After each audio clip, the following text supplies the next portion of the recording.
Why would you change the bridge pickup from an 85-15 set to a Dimebucker bridge? Why?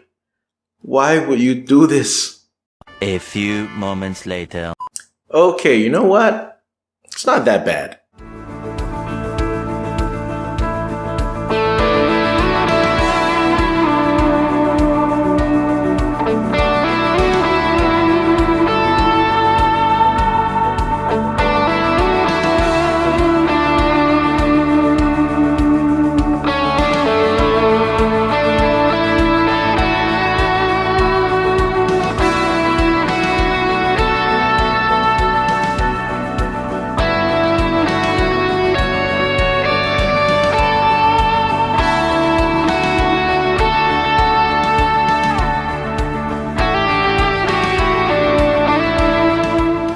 Hello and welcome to the video. This is our first time meeting. My name is Justin and I'm all about worship guitar.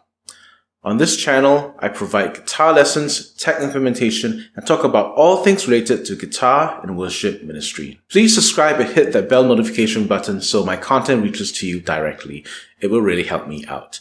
Stick around to the end for a bonus section where I share how to tell apart a PRS CE24 from a custom 24. If we've met before, welcome back. Dimebag Darrell. In my past life as a metal musician, that name brings up the memory of learning the riffs from Cowboys from Hell and I'm Broken from my jam mates. I say learn, but it was really just a bunch of 14-year-old boys trashing up a rented jam studio. Oh, memories.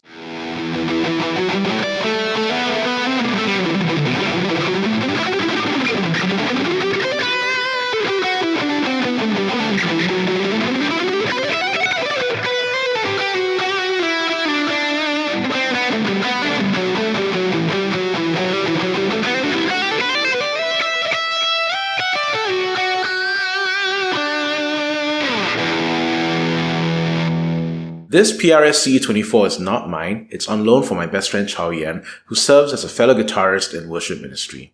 He recently got this from a trade, and when I heard it was a PRS CE24, I got excited for him because that meant it would have the 85-15 pickups.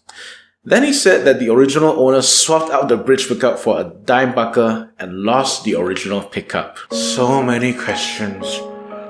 Why? How? What? I'm going to be honest, the Dimebucker is an acquired taste. It's based on the old Bill Lawrence pickups that Dimebag had put in his guitars before getting the signature Dimebucker. It has a satisfying chunk to it that takes me back to the first time I learned how to palm mute. It sounds a little scooped in the mids, but that's more because what's actually happening is the boosted highs and lows that maintain clarity with high gain.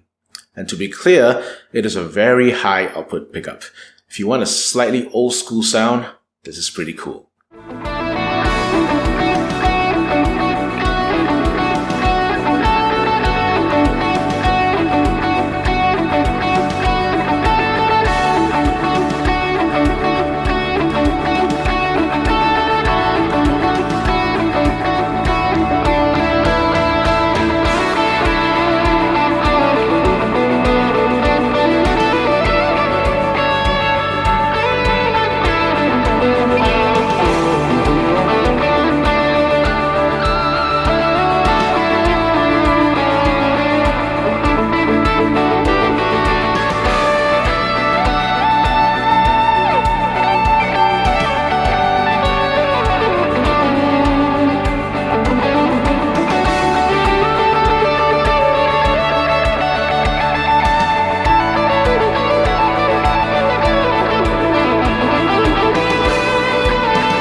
Guitar.com recommends 3 qualities to look out for regarding guitars for praise and worship music.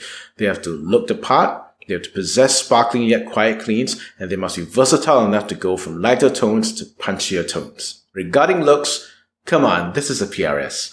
They may not be all the rage now, but there was a point in time that Nigel Hendroff was playing a custom 22. In my young, impressionable mind as a teen growing up during the Nigel PRS days, this was the level. If you got a PRS, you made it in P&W land. The only downside of a satin finish is the combination of sweat and high humidity in Singapore. That means the finish will inevitably discolor and fade off, as my Sir Modern Satin demonstrates. Over time, you'll be able to definitively prove if you're a lead player or a rhythm player just by looking at where the finish wears off. Regarding clean tone, it leans more toward a full-bodied sound instead of sparkly clean. However, I think it's a function of the guitar design more than it is from the Dimebucker pickup. A satin finish means that there's no glossy cling wrap around the instrument, which in theory should contribute to more resonance of the wood. Furthermore, as an all-mahogany body, it produces a warm, mellow tone with excellent low frequencies, pronounced lower mids, and a smooth but subdued higher end. One more thing, there's something weird that happens when I split the coils and engage the middle position for both pickups. It almost sounds as if there's some out-of-phase wiring happening, and I'm not sure that's the intended effect with this particular Dimebucker. Nonetheless, it's a nice sound, albeit a little bit niche.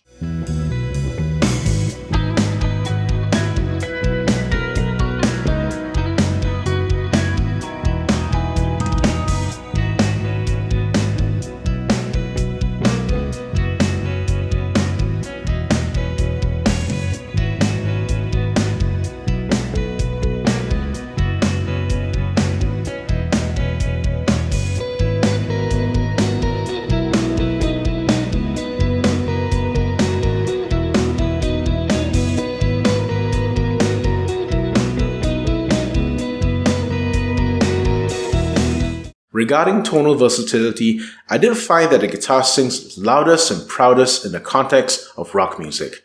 When playing overdriven tones, the focused mid-range makes the guitar sit better in a loud mix. With certain overdriven tones, it even felt like I was playing a half-cocked wah, which could be something that you may not prefer for P&W music.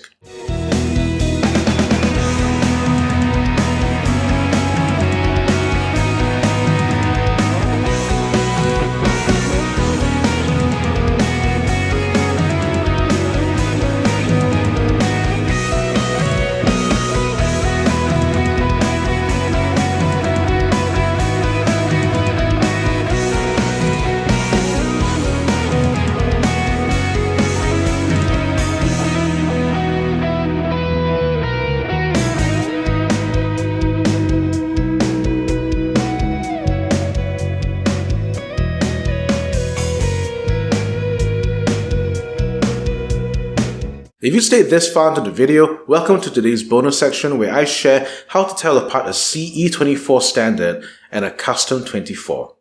First up, in case you don't know, the fastest way to identify if it's a 22 or 24 fret model is to look out for this last bird.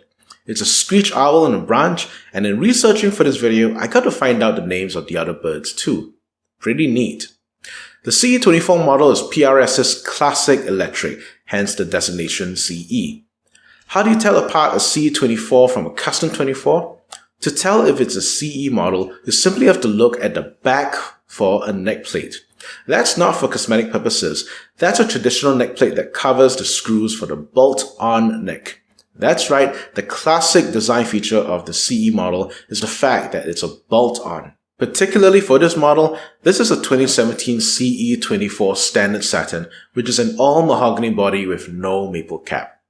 This is in contrast to the custom 24's mahogany body with maple cap, so you won't find any binding on this model. And because of the absence of the maple cap, I think the guitar is a little bit thinner and a little bit set lower than the custom 24, which could be slightly more ergonomic if you like that sort of design feature. One last piece of trivia, the custom 24 model has recessed backplates for the electronics and the trem cover, while the standard models, which are cheaper in comparison, have these plates protruding out much like a regular guitar. Question of the day, do you have gear that's associated with non-P&W genres of music?